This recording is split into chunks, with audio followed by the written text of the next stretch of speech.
Hey guys, just want to do a walk around here of this new 2022 Z125 made by Kawasaki. I just picked this up yesterday. After waiting a couple days, I'd essentially pre-ordered it without having the chance to kick my leg over it. Here in California, it's a little bit difficult to, from what I'm hearing anyways, to get your hands on a Z125. And then also the Grom, is incredibly hard to get your hands on. I had actually originally went into the dealership looking for a Grom. And speaking to the guy there, he was basically saying, hey, look, you can put in the deposit today, but there's no guarantee of when you'll get the bike. It could be 2 months, it could be 4 months, or 6 months. So naturally, that kind of piqued my curiosity of the 125 made by Kawasaki, which is essentially the same exact bike from what I'm hearing. So it's powered by a 125cc power plant down there. It's got a four-speed gearbox. I know some Groms have 4-speed. The newest ones may have been released having 5 gears. I'm not entirely sure about that, but someone did, I did see something about that. So I think that's the main difference there. They both got the 12cc, or excuse me, the 12-inch tires and the same engine. From what I'm hearing, not because I'm an owner of this bike, but I'm reading online that it's slightly faster. And when I say slightly faster than the Grom, I'm talking like 2 or 3 miles an hour, which is nothing. So they're essentially the same exact thing. From what I've been told, this thing can get up to like 60, 62. I'm a little bit bigger guy myself. I'm 240 pounds, 6 feet tall. So I'd imagine I wouldn't be able to achieve those numbers just because the wind resistance, obviously, there's no windshield to tuck behind and so on. So driving the unit back from the dealership was kind of funny because as you can see, this is like a brand new bike. First time I've ever gotten one this new, which is pretty exciting. So I think there's like 4 or 5 miles on the dash. 5 miles on the dash. I drove 3 of those. And the thing that sucks about it is, having read the owner's manual, you're not supposed to go past 4 RPMs on this bike. For the first, I believe it was 150 miles. And then between 150 miles and 250 miles, you can go up to 600. So let me tell you what that means on a bike that goes 60 miles an hour tops, redlined, right? You're basically riding this bike for the first, hell, I don't know.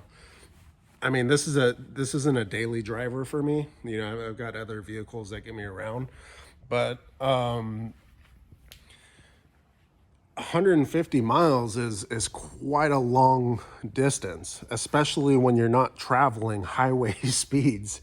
This thing can't go on the highway. So you got to do 150 miles essentially in neighborhoods, wherever the speed limit is low enough to where, you can break in the bike the way they want it without pissing off everyone behind you. So that's going to be a little difficult. I'm just going to kind of, like I said, probably take it into neighborhoods and just kind of cruise around, explore areas that I haven't been to before, in hopes of being able to break it in properly. So when you're at 4,000 RPMs, I think you're going about, hell, I don't know, 12 miles an hour, 15 if you're lucky. So you got to shift from first gear to second gear at about 12 miles an hour. that is something I did not know, but it's understandable. You know, every bike comes with a break-in period. It's just I didn't realize this being such a small bike, what that meant to me. So yeah, I just want to do like a quick pan over here of the bike. Mine comes with the red wheels down there, although my wheel does have a scratch on it somewhere. That kind of pissed me off because I had a couple issues already with the dealership. And then, you know, sign all the paperwork, we get through it, and I walk outside, and of course the first thing I see is a scratch on the wheel. So that was kind of annoying. But it does come with rear pegs. I'm a bigger guy. I mean, there's no way in hell I'm fitting another person on there unless it's an infant. So like mods, the main thing that I'm looking to swap out is obviously this this fender here. I've got a fender eliminator kit coming. For now, I'm probably just going to keep these stock turn signals for the back and front. The only reason is I'm not the biggest fan of how they look, but in regards to the police, I want it as apparent as possible that this is a new, you know, street legal bike that it's fine for me to be driving around. Them being such smaller bikes, I've seen a lot of YouTube videos of cops pulling people over on these, and they're saying, hey, you know, there's no way that's a street legal bike. It's too small. And then they get hassled for a couple minutes until they determine that, oh, shoot, this is a street legal bike. So I want to kind of eliminate that as much as possible. I'm hoping, you know, keeping those on there will keep me from getting ticketed and harassed. Eventually, I'm going to get the full tail light that has the integrated turn signals and all that crap. Next upgrade is going to be the this bike's extremely quiet, so turn it on here.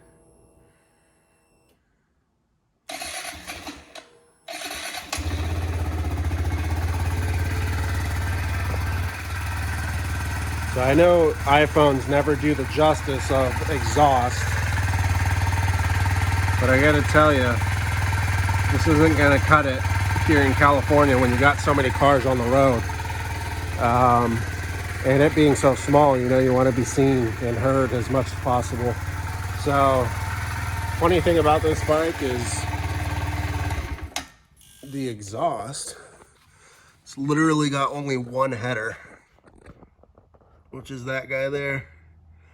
So header goes down. There's an O2 sensor down there. Catalytic converter into the muffler there. So yeah, that thing's coming off. I'm gonna do a straight pipe. There's not too many exhaust systems for this bike. Well, at least in the price range that I'm looking to spend. I had picked up this bike for, what was it, 47, like 60 something. So 47, 60, about $4,800. And you know, they've got exhaust systems that are like $500-600 for this thing, and there's no way in hell I'm spending that. I mean, they sound nice, they're great, but this is a budget bike. I've got other bikes that, you know, are kind of more intended for the actual fun. This is more going to be a cruiser for me. So I'm trying to locate just like a cheap, you know, Amazon or eBay exhaust. I've seen them as low as $150.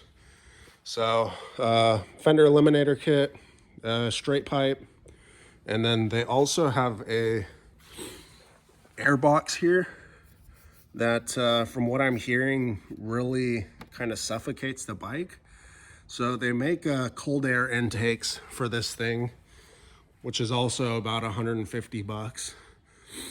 And that's something that I'm also